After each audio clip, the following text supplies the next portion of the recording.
Welcome to Kingdom Life Radio. This is Kenny Hebert, and today we will be in the last program on the series, The Kingdom of God.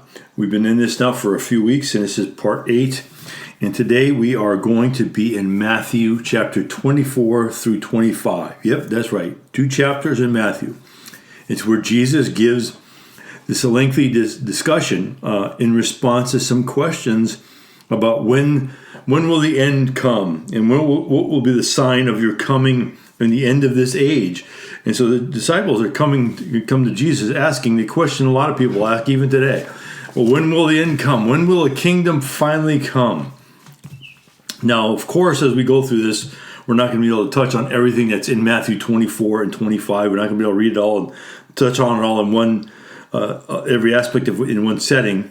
Everything that Jesus says here, but I encourage you to reread those 2 chapters, Matthew 24 and 25, as one long conversation by Jesus, and making sure to not take any of it out of the context of Jesus answering the disciples' questions that they ask him in verse 3 of chapter 24. A lot of people take the different parts, the different parables out and take it out of the context of Jesus is saying those parables specifically in answer to the question the disciples ask him in Matthew 24, verse 3. So make sure that you see it within the context, that one long conversation, Jesus answers them.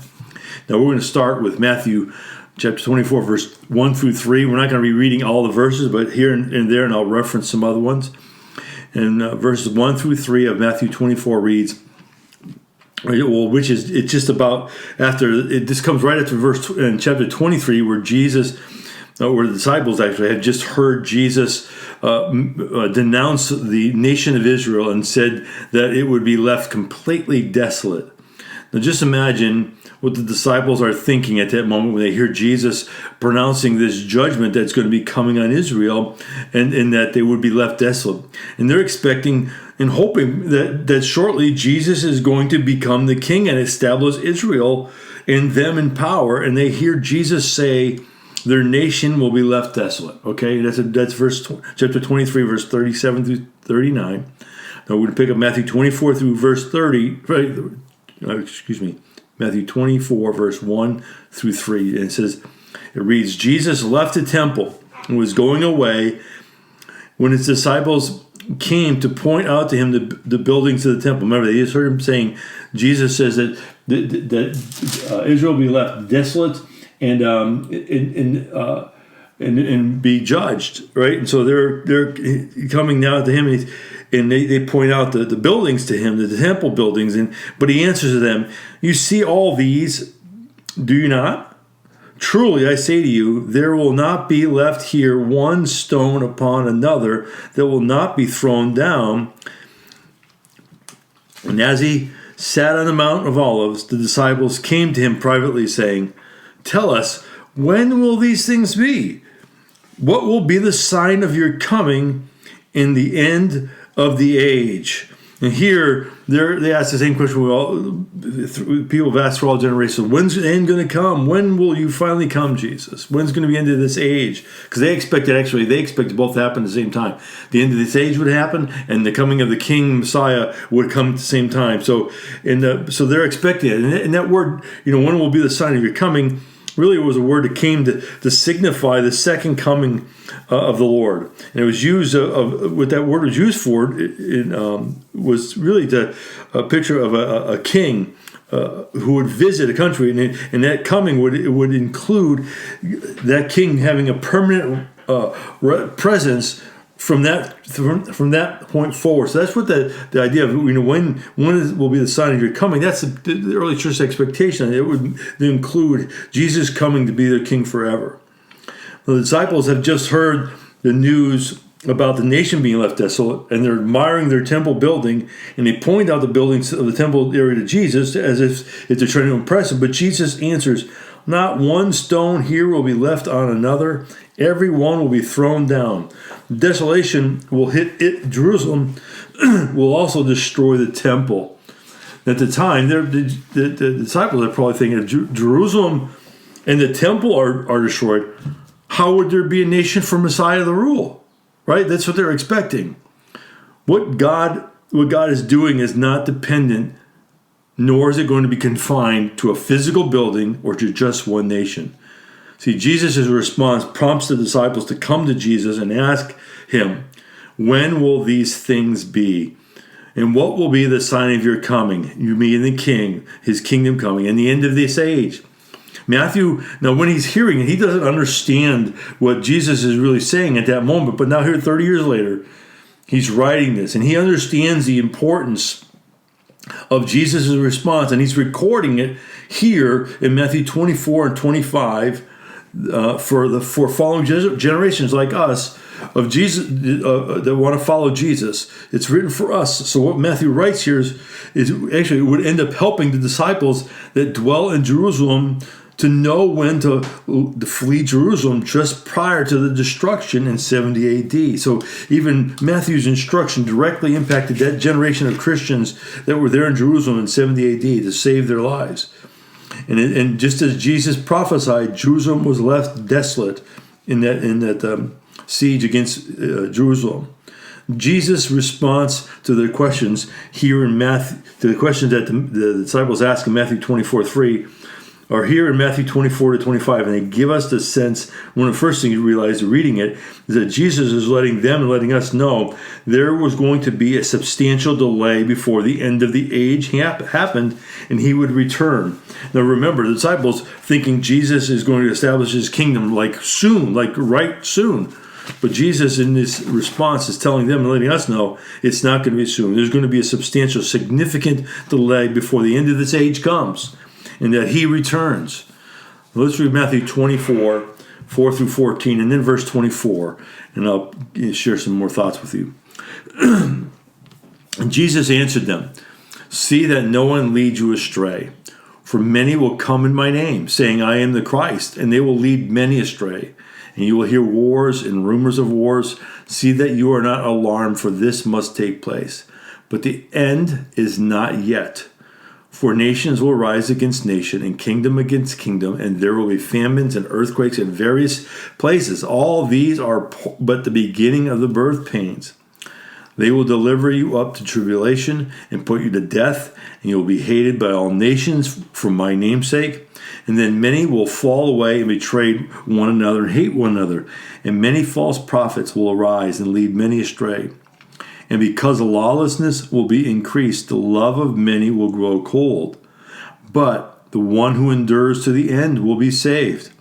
And this gospel of the kingdom, this good news of the kingdom, will be proclaimed throughout the whole world as a testimony to all nations. And then the end will come." And then that's verse 14 of verse 24 of Matthew 24. "For false prophets and false Christs will arise and perform great signs and wonders so as to lead astray, if possible, even the elect." Now, from what I just read from Matthew 24, 4 through 14 and verse 24, and if you go on through verse 25 through 35, Jesus lists these different events and circumstances, whether they're wars or rumors of wars, nations against nations, famines, earthquakes, tribulation, falling away, betrayal, hatred, lawlessness, persecution, false prophets and false messiah. The love will grow cold. And there's others. Remember, part of this is for us to understand, in this evil age is going to continue until the end of this age and Jesus returns. So we live in an evil age.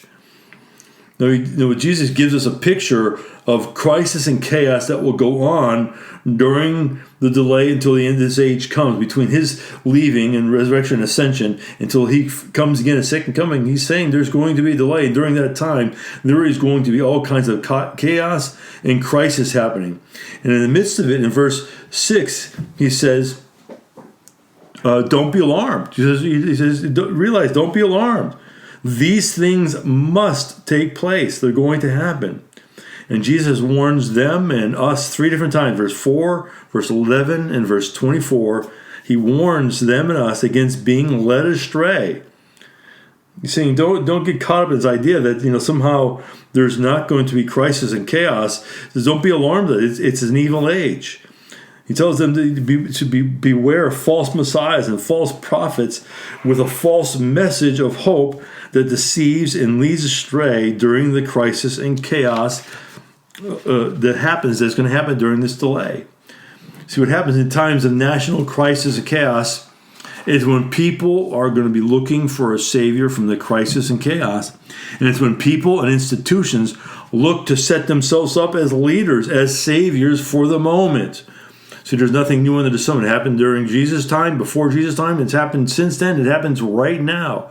And see, at times of national crisis and chaos, there are also those who will rebel and work against the current leaders, using a false message and offering false answers and false hope, looking to become the new savior for the moment. Sound familiar? It happens all the time.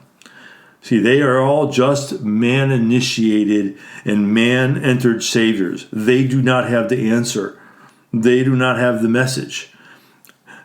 They're not the king. Jesus is. So not only will the crisis and chaos continue during the delay, but so will the pursuit and the battle and the fight to have power over people. And it's going to be masked as being a savior from the crisis and the chaos. It just reminds me of some of the political wranglings happening, whether it's on a Democrat or Republican side, doesn't matter. All of them are vying for powers or as masking themselves as saviors for the moment. And they don't have the answers. Jesus has the answers. So don't be led astray after them, and give your energy and passion and time to something that is the wrong battle. They are just diversions from the real eternal mission that must take place during the delay. The proclaiming of the kingdom, the gospel of the kingdom that's supposed to happen until he returns. I'm going to read verse 14 from chapter 24 again. This is Jesus' part of his instruction about first. He's like, don't be surprised by this. Don't be taken. Don't be fooled or deceived. He said, beware of that. And in the meantime, and this gospel will be proclaimed throughout the whole world as a testimony to all nations. Then the end will come. Right? Then the end will come. See, Jesus came proclaiming that message of the kingdom, handed it over to the church. We're called to continue with that same message. That same message until the very end, we're called to proclaim. And then the end will come when it goes to every nation. In verse 6, Jesus says, do not be alarmed. This must take place. But the end is not yet. The end is not yet. But the end is not yet. Do not be led astray by the false Messiah, by the false conclusion that can sometimes be made that crisis and chaos that is happening means that the end is imminent, and we make it all about calculating the date or the timing. So that's one of the things we get into, like wanting to know when. And so we start seeing crisis and chaos happening around us, and then the focus and energy and passion is given over trying to figure out when that's coming. We cannot get led astray by false conclusions. They're just as bad as false messiahs and false prophets. See, we're called to endure to the end, verse 13 says, and to do one other thing, to be faithful to proclaim the gospel of the kingdom to all nations during the crisis and chaos of the delay until the end comes. That's our responsibility. And we're not supposed to be go astray after false messiahs, false prophets, or false conclusions made by the crisis and chaos. Now, in Matthew chapter 24, verse 3, we read the disciples asked Jesus about a sign to know when there would be his coming and the end of this age. In Matthew 24, 14, it reads, and this is part of Jesus' response to that question. Remember, the whole of chapters 24 and 25 are a response to the questions in verse 3. So do not take them out of that context. Read them, understand that Jesus is responding to a specific question. And here he responds in verse 14. And this gospel of the kingdom will be proclaimed throughout the whole world as a testimony to all nations. And then the end will come. Here's a sign. Jesus tells them and us there is one thing that must take place before the end comes. The gospel, the good news of the kingdom, the good news that God has come to reign. that he has conquered death. Right? Jesus has conquered death. The gospel of the kingdom has come. The gospel of the kingdom will be proclaimed throughout the whole world as a testimony to all nations, to all ethnic groups, and then the end will come. See, the end won't come until the gospel of the kingdom is proclaimed throughout the whole world. Not the gospel of the gospel of salvation, not the gospel of redemption. Those are all part of it, but there's even a bigger picture, the gospel of the kingdom. Jesus came to take back the rule of this earth, this evil age, that was usurped from Adam, the first Adam, and Jesus, the last Adam, has come to take back rule of this age and this world, this creation. And not until the gospel of the kingdom is proclaimed through all the whole world, to all ethnic groups, then the end will come. We must not be led astray from that task that's been entrusted to us, sharing the gospel of the kingdom in words and works, just like Jesus. He spoke the words of the kingdom and he did the works of the kingdom. And throughout this evil age, even though it looks like all this stuff, chaos and crisis are happening, it does not mean we're fighting a losing battle. Actually, we are being entrusted with the gospel of the kingdom. And we're called to proclaim that because Jesus came, that kingdom came and entered this evil age and defeated Satan. Jesus did that. Now the church, us, believers, followers of Christ, are to continue to proclaim the kingdom in words and works until Jesus comes, so the rest of the world may see and know that Jesus is Messiah and King. Matthew 24, verse 24 through 27, and verse 30 we're going to read here. It says, "For false Christs and false prophets will arise and perform great signs and wonders, so as to lead astray, if possible, even the elect. See, I have told you beforehand. So if they say to you, 'Look, he is in the wilderness,' do not go out. If they say, 'Look, he's in the inner rooms,' do not believe. For as lightning comes from the east and shines as far as the west, so will be the coming of the Son of Man. Then will appear in heaven the sign of the Son of Man, and then all the tribes of the earth will mourn, and they will see the Son of Man coming on the clouds of heaven with power and great glory." Remember, the disciples are looking for a sign, and Jesus is warning them and us to beware and do not be led astray by false Christs, false prophets, false conclusions, but these false Christs and false prophets that are performing great signs. Don't be led astray by that. Beware of their claims that Jesus himself has returned and is in the desert or in an inner room, like Jesus has secretly returned for just a small group of insiders. Beware of that cultish thinking, that cultish talking, those cultish groups. We may not know when he will return, but when he does come, it will be public, not secret. It will be unquestionable and will not be confined to just a small group of elite followers. In fact, it will be so obvious as a flash of lightning that lights up the entire skyline from east to west for all to see, like a big banner that just unfurls across the sky, for all to see and know that Jesus and the end have come. That is your sign. That's what Jesus is telling them. Now let's jump to Matthew 24, verse 36 through 44. I'll read that too here. "But concerning that day and hour, no one knows, not even the angels of heaven, nor the Son, but the Father only. For as were the days of Noah, so will be the coming of the Son of Man. For as in those days before the flood, they were eating and drinking, marrying and giving in marriage, until the day when Noah entered the ark. And they were unaware until the flood came and swept them all away, so will be the coming of the Son of Man. Then 2 men will be in the field, one will be taken and one left. 2 men will be grinding at the mill, and one will be taken and one left. Therefore stay awake, for you do not know on what day your Lord is coming. But know this, that if the master of the house had known in what part of the night the thief was coming, he would have stayed awake and would not have let his house be broken into. Therefore you also must be ready, for the Son of Man is coming at an hour you do not expect." No one knows the day or hour, not even Jesus. Jesus is saying that there are going to be people who will be caught up unprepared at his coming, just like the days of Noah. They were consumed with the cares of this life, and they were caught unaware until the flood came. At Jesus' coming, there will only be two groups of people: the prepared, who are the saved, and the unprepared, who are lost. Thus the warning here in verse 44, therefore you also must be ready, for the Son of Man is coming at an hour you do not expect. Trying to figure out the day is not what is going to make you ready or prepared. You have to stay awake and keep watch, Jesus says in verse 42. Jesus is not saying we have to live a life of always in constant alert, trying to maintain our salvation by how ready we are. Jesus explains what he means by watchfulness and readiness as he continues teaching in Matthew 24, verse 45 through Matthew 25 through 46. And let's look at some of this here. And this will read Matthew 24, 45 to 51. Who then is the faithful and wise servant whom his master has set over his household to give them their food at the proper time?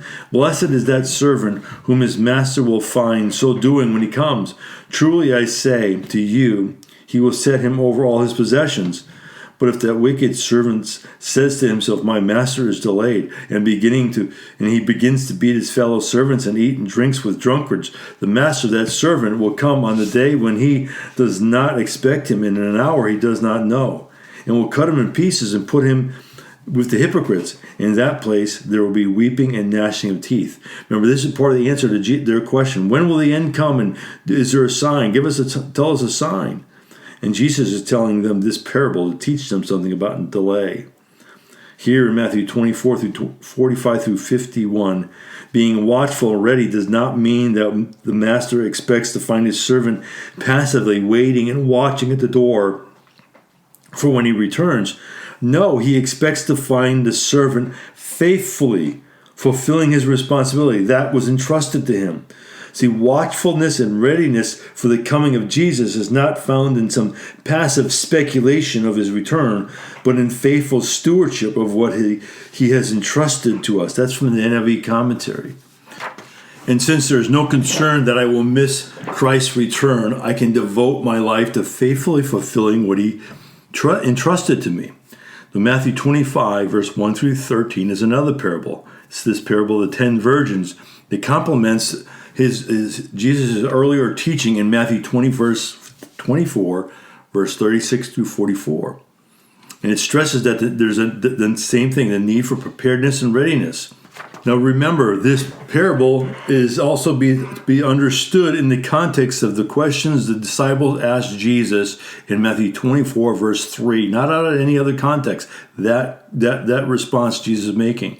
Now there's 10 virgins in this parable, 5 wise, 5 foolish, who are waiting for the bridegroom to come, and they fell asleep. Remember, this is not about constantly being alert. Remember that. So sleep is okay. See, at midnight, the bridegroom shows up, and the virgins go to light their lamps, and the lamps of the foolish virgins quickly go out because they have no oil. And there's a distinction maybe between the two groups, because the wise do not just bring oil in their lamps, but an extra supply in separate jars. And the foolish virgins either bring no extra oil or no oil at all. The point here is that the wise are prepared for the delay. The foolish expect to meet the groom, but were unprepared for the delay of the groom coming. The foolish virgins now want the wise virgins who still have oil to help them, but the wise virgins cannot help them. Some think this is terrible because the wise had extra oil they could give, but the point of the parable is not about the oil, but about being prepared. We're trying to understanding the parable in a way it's not intended. See, the wisdom and preparedness of the wise virgins cannot benefit the foolish virgins when the crisis and the chaos come suddenly upon them. See, it's not about oil. It's about being prepared and being wise. See, wisdom and preparedness cannot be transferred from one person to the other. Each person is responsible for themselves, and that responsibility continue to the very end of one's life. Now, Matthew 24, 14 through 30 is the parable of the talents. It is similar to the earlier parable of the two kinds of servants. in Matthew 24, verse 45 through 51. Where a master goes away for extended time and leaves his servants with responsibility to fulfill. As the master of the house leaves on his journey, he entrusts different amounts of talents to each servant. Each amount is of great value. One talent was probably worth about 20 years' wages of a day laborer. Each servant was given an amount according to the master's evaluation of that servant's ability. The first 2 servants went to work without delay, because the last servant, unwilling to work or take a risk, merely dug a hole and buried the money. Now the first two recognized their stewardship. They understood that, and they had a responsibility, and they improved what the master gave them. And upon the master's return, they received a commendation. Well done, good and faithful servant. You have been faithful over a little. I will set you over much. Enter into the joy of your master. The last servant did not recognize his master's intention, nor his responsibility to his master and his obligation to discharge his assigned duties, and he opted for safety instead of service. See, he was hoping to avoid doing anything wrong, so he chose not to do anything right. That's a quote from the NIV commentary. He was hoping to avoid doing anything wrong, so he chose to not do anything right. The last servant comes forward to the master and he blames the master in an attempt to excuse his own failure. The master condemns the servant on the basis of the servant's own words. If the master really is so harsh and greedy, should not the servant at least have put the money where it would have been a relatively safe, earned interest, and required no work? See, the parable is about an expectation of watchfulness and preparedness or readiness for the master's return. But that readiness is not seen in passive waiting, but in performance of one's duty, in making the most of the talent entrusted to us, as well as expecting growth to what had been entrusted to them and us until the day of reckoning comes when Jesus returns and the end of this age happens.